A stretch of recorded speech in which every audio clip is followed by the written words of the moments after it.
생활안전경찰의 유실물법을 보겠습니다. 적용 대상은 습득물, 유실물, 준유실물, 매장물이 되겠습니다. 유실물이라는 것은 잃어버린 물건이고, 준유실물에 대해서는 이 밑에 보면 나오죠. 착오로 가져간 물건이 되겠습니다. 그리고 매장물은 이제 땅속에 있는 물건이고요. 요즘 같은 장마철에 식당 같은 데 들어갈 때 보면은 이 바깥에다가 우산을 두고 들어가는 경우가 많죠. 나중에 나올 때 보면은 뭐 제게 없습니다. 혹은 저도 다른 사람 우산을 가져갈 수도 있겠죠. 그랬을 때 그 가져간 물건을 다시 돌려준다고 하더라도 원주인이 보상금을 줄 리는 없겠죠. 욕 안 들어먹으면 다행입니다. 자, 여기 보면 이제 유기동물은 동물보호법이 적용되죠. 유실물법이 적용되는 것은 아닙니다. 동물은 생물이고 유실물법에서 적용되는 것은 물건입니다. 그래서 유기동물은 적용되지 않는다는 것이고, 그리고 보상금이 있는데 보상금은 이제 물건을 주운 다음에 7일 내에 반환하거나 신고한 경우에 하나입니다. 그리고 5 내지 20% 정도 줄 수 있고, 매장물은 유실물에 준용합니다. 자, 그래서 이제 우리가 습득 후에 7일 내에 그리고 5에서 20%라는 것들을 암기를 해야겠죠. 요것은 이제 보상금이죠. 보상금을 섭취한다고 생각합니다. 섭취하면 이제 치읓이 나오니까 7을 연상할 수 있겠죠. 섭취하면 맛있겠죠. 일본어로 오이시라고 합니다. 보상금 받으면 아주 기분 좋잖아요. 그래서 보상금을 섭취하면 오이시, 맛있다. 5에서 20%가 되겠습니다. 자, 그리고 이제 건물이나 차량 등에서 물건을 주었을 때, 그때는 그 건물이나 차량의 관리자에게 이 물건을 주게 돼 있죠. 그래서 이제 실제로 주운 사람하고 습득자하고 그 건물이나 차량의 점유자하고 절반씩 나누게 되어 있습니다. 뭐 보상금이라든가 혹은 나중에 소유권을 받았을 때도 소유권에 대해서도 절반씩 나누게 되어 있는 것이죠. 그래서 우리 경찰서에서 접수를 할 때는 진정한 습득자인지 혹은 건축물 등의 관리자인지 여부를 확인해야 되는 것입니다. 자, 그리고 보상금을 줄 수 없는 경우는 아까 준유실물 설명을 했고요.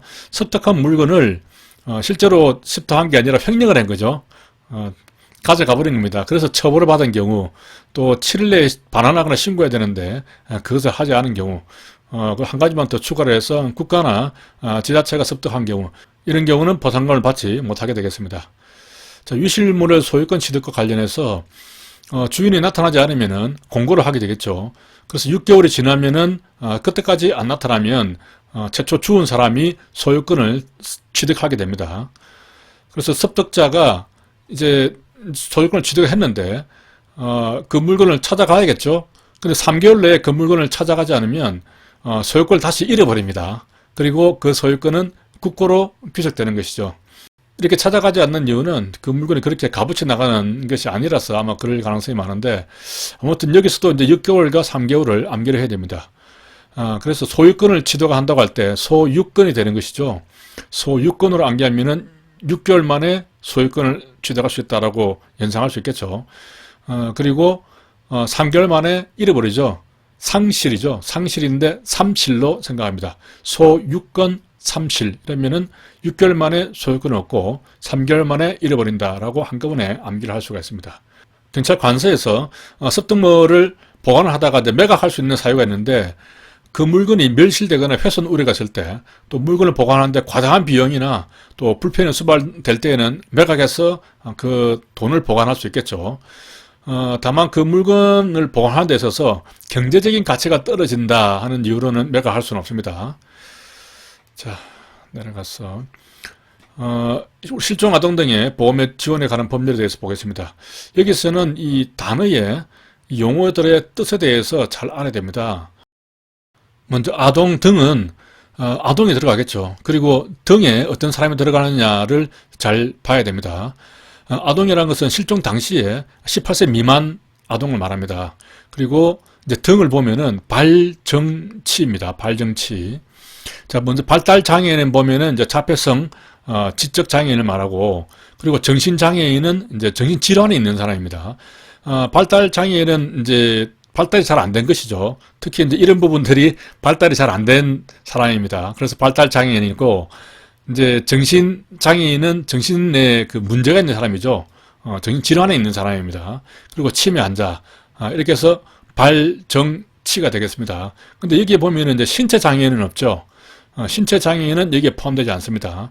그래서 이제 아동 등이라고 한꺼번에 암기를 하려면은 아동과 발정치가 되겠습니다.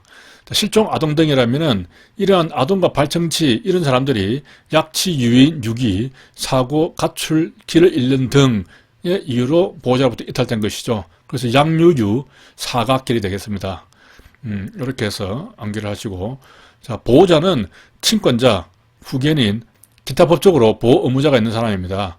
여기에 이제 이 아래에 나오는 이 보호시설의 장과 종사자는 포함되지 않습니다. 이것이 이제 시험에 잘 나오죠. 왜냐하면 이제 보호시설의 장이나 종사자들은 보호자를 찾아줘야 되는 사람이죠. 이 사람들이 보호자가 되어버리면은 더 이상 보호자를 찾을 필요가 없죠. 그렇게 되면은 이 모순이 생기기 때문에 이 사람들은 보호자에서 제외하게 된다. 보호자를 찾아줘야 되는 사람이다. 그렇게 알면 되겠습니다. 자, 보호시설에는 사회복지시설과 인가가 난 시설이 되겠죠. 인간의 신고 없이 아동을 보호하는 시설도 이 보호시설의 범위에 들어가게 되겠습니다. 자, 신고 의무자가 있습니다. 이게 이제 6조에 있는데 6조에는 신고 의무자라고 되어 있고 7조에는 미신고 보호 금지라고 되어 있습니다. 신고 의무자를 먼저 보면은 아까 위에 나왔던 이제 보호시설의 장애나 종사자는 무조건 신고할 의무가 있는 것이죠. 그러니까 인간의 신고 없이 아동을 보호하는 시설에 있는 사람도 신고 의무는 있는 것입니다. 위반하면 과태료 이렇게 처벌 사항이 있고요. 그리고 아동복지 전담 공무원입니다. 지자체 장이 아니고 이제 전담 공무원이 두 개가 나오죠. 사회복지 전담 공무원, 아동복지 전담 공무원. 이러한 전담 공무원은 별도로 신고 의무가 있다는 부분입니다. 그리고 청소년 보호재활센터의 장 종사자, 그 다음에 의료기관의 장 의료인, 의료기관에 나오죠. 업무 고용 관계로 사실상 아동 등을 보호 감독하는 사람. 자, 이 부분이 있습니다.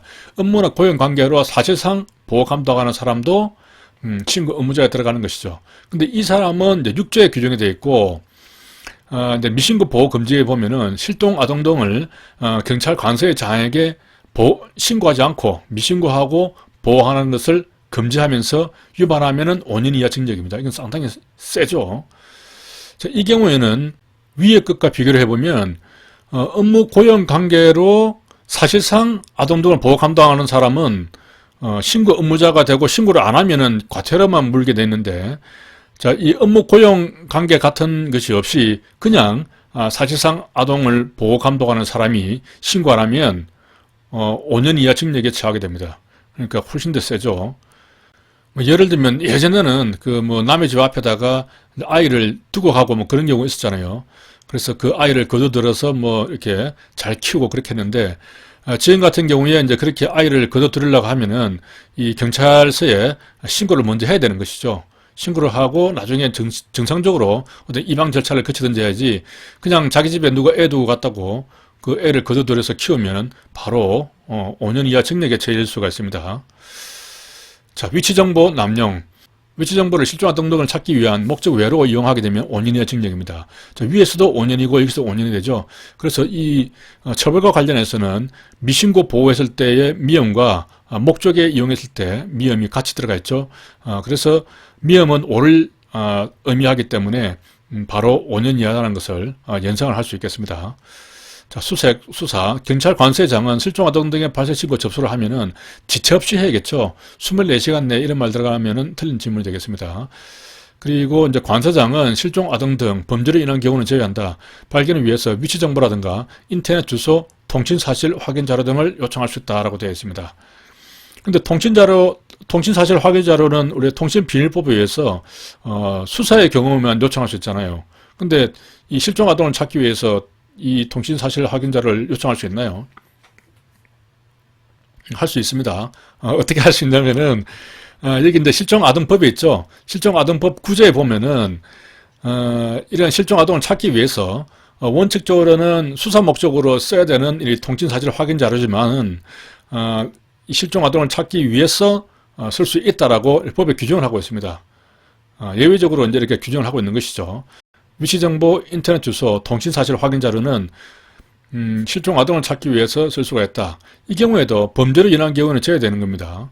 범죄로 인한 경우라면 이제 정상적으로 우리 형사법과 또 통신비밀보호법에 따라서 법원의 허가를 받아서 이렇게 절차를 밟아야겠죠. 자, 여기서 이제 우리 실무 종합에 보면은 좀 비판한 부분이 있는데요. 실정 아동은 그 시점에서는 범죄 관련성 여부가 불분명하죠. 그런 것들이 대부분인데 범죄로 일한 경우 제외한다고 하는 이러한 예외 규정을 두는 것이 의미가 없다. 그리고 범죄와 관련되어 있으면 더 급박한 경우 아니냐. 그런데 이것을 뭐 통신비밀보호법에 따라서 검사 경위에서 법원의 허가를 받아서 이렇게 조치를 취하라는 것은 오히려 더 시간의 지체를 초래한다 하는 그런 비판을 하고 있습니다. 아까 6조와 7조를 비교를 잠깐 했었는데요. 자, 다시 한번 보면 업무 고용 관계로 사실상 아동들을 보호 감독하는 경우는 6조의 신고 의무자에 해당이 되죠. 근데 그러한 것이 없이 그냥 사실상 아동을 보호하게 되면은 7조에 의해서 더 강하게 처벌된다고 했습니다. 시험에서 신고 의무자에 해당하지 않는 사람은 이렇게 하면은 업무 관계없이 아동을 사실상 보호하는 사람, 이 사람이 신고 의무자에 해당하지 않게 됩니다. 왜냐하면 지금 이 법에서는 6조와 7조를 구분을 하고 있거든요. 이렇게 구분을 하고 있습니다.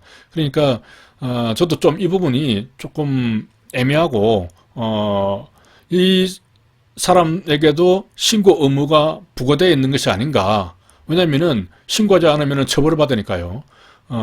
신고 의무가 있다가 봐야 되지 않은가라는 생각은 듭니다. 하지만 어쨌든 이 법에 보면은 법 조문에 신고 의무자라고 이렇게 분명히 규정을 하고 있기 때문에 이 신고 의무자의 범위에는 반드시 그 업무나 고용 관계에 있는 사람이 아동을 보호하는 경우, 그 경우에만 신고 의무가 있고 일반적으로 사실상 보호하는 경우에는 신고 의무자에는 해당하지 않는다. 다만 신고할 의무는 있는 것이죠. 그렇게 해석을 해야 될 것 같습니다. 자, 이제 실종 아동 등 가초린 업무 처리 규칙을 보면은 이 얘기입니다.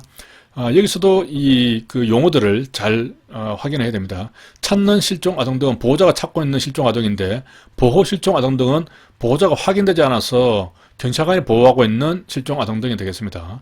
장기 실종 아동 등은, 자, 장기 실종 아동이라고 하는 것은 신고하고 난 다음에 48시간이 경과한 경우를 말합니다. 신고 당시를 기준으로 하는 것이죠. 아까 그 법에서 아동 등이라고 할 때는 실종 당시에 18세 미만이었죠. 그래서 어느 시점을 기준으로 하느냐 하는 것이 상당히 헷갈리고 중요합니다. 자, 여기서 이제 아두수가 나오죠. 자, 장기 실종 신사태, 이렇게 암기를 할 수가 있습니다. 신은 신고 당시를 말하고, 사태라는 것은 사는 사죠. 태는 티것은 이제 숫자법으로 피업과 같습니다. 그래서 8이 되는 것이죠. 신사태라고 하면은 신고 당시 48이라는 의미가 되겠습니다. 그래서 이게 말이 되잖아요. 장기 실종 신사태 말이 되죠. 그 다음에 이제 아시가신당이라고 앞서 강의에서 말을 한 적이 있는데, 아동은 실종 당시를 보고 가출이는 신고 당시를 본다는 것입니다. 자, 이렇게 기준이 조금씩 다르기 때문에 이게 시험때 계속 나왔죠.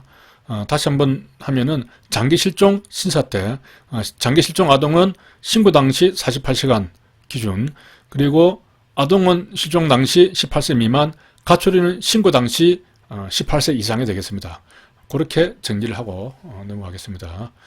자, 발생지를 보면은 신고자가 최종 목적지를 모르거나 신고자가 마지막으로 본 장소를 모른다는 거예요. 그리고 대중교통에서 봤다는 거죠. 버스 타고 가는 것을 봤습니다. 그럼 어디까지 갔는지 모르죠. 또 실종이나 가출을 하고 난 다음에 한 달이 지났습니다. 이런 경우에는 발생지를 최종 주거지로 봅니다. 자, 이것도 시험에 나왔죠. 이렇게 이제 내용이 3개가 있습니다. 최종 목적지를 모를 때, 대중교통에서 봤을 때, 실종 가출 후 1개월 경과시, 이렇게 3가지가 나오면 항상 시험에 나오기 쉽죠. 발견지는 현재 보호 중인 장소를 말하는 것이죠. 발견지하고 보호지가 다르면 보호지가 기준이 됩니다. 자, 프로파일링 입력 대상, 실종 아동 등, 그리고 보호시설 무연고자, 가출인, 이렇게 이제 실무가가 되는 것이죠. 요렇게, 요런 사람들은 이제 프로파일링에 입력을 해서 전국 어디서나 조회가 가능하도록 그렇게 하는 것이죠. 이런 경우는 입력하지 않을 수 있는데, 뭐 채무관계라든가 형사사건 당사자, 소재 확인 등 다른 목적으로 신고된 사람, 지명수배 통보된 사람, 이 사람들은 실종된 게 아니라 도주한 사람들이죠. 도망간 사람들이기 때문에 입력을 하면 안 되겠습니다. 그리고 이미 지명수배자로 우리 전산에 입력이 되어 있으니까 별도로 또 입력할 필요도 없는 것이죠. 허위로 신고된 사람은 당연하고, 그리고 이제 보호자가 가출했을 때 동행한 실종 아동 등 일단 보호자가 데리고 나갔죠. 이런 경우이기 때문에 여기 이런 경우는 이제 프로파일링 입력 대상이 아니라고 보는 것입니다. 그 외에 이제 명백히 입력 대상이 아니라고 판단되는 사항 이렇게 되어 있습니다. 자, 이렇게 이제 입력을 했으면 또 해제 사유를 봐야겠죠. 이것은 제가 미처 빠뜨렸기 때문에 보충을 했습니다. 소재를 발견했다. 그리고 신원을 확인했다. 보호자를 확인했다. 이런 경우는 해제를 할 수 있습니다. 허위나 오해 신고인 것이 확인됐다. 그리고 지명수배자라는 것이 또 확인됐다. 당연히 빼겠죠. 보호자가 해제 요청을 했다. 이런 경우는 이제 해제에 대해서 진위 여부를 확인하고 난 다음에 해제할 수 있다라고 되어 있습니다. 왜냐면은 보호자가 프로파일링 입력해 달라고 신고를 해놓고 갑자기 해제를 요청한단 말이죠. 그런 경우는 어떤 경우인지를 좀 확인해 봐야 될 것 같습니다. 자, 그리고 이제 인터넷 안전 드림이라는 게 있습니다. 이것은 인터넷에다가 이런 찾는 사람들을 그대로 공개를 하는 것이죠. 그 대상은 이제 실종 아동 등하고 보호시설에 있는 무연고자가 되겠습니다.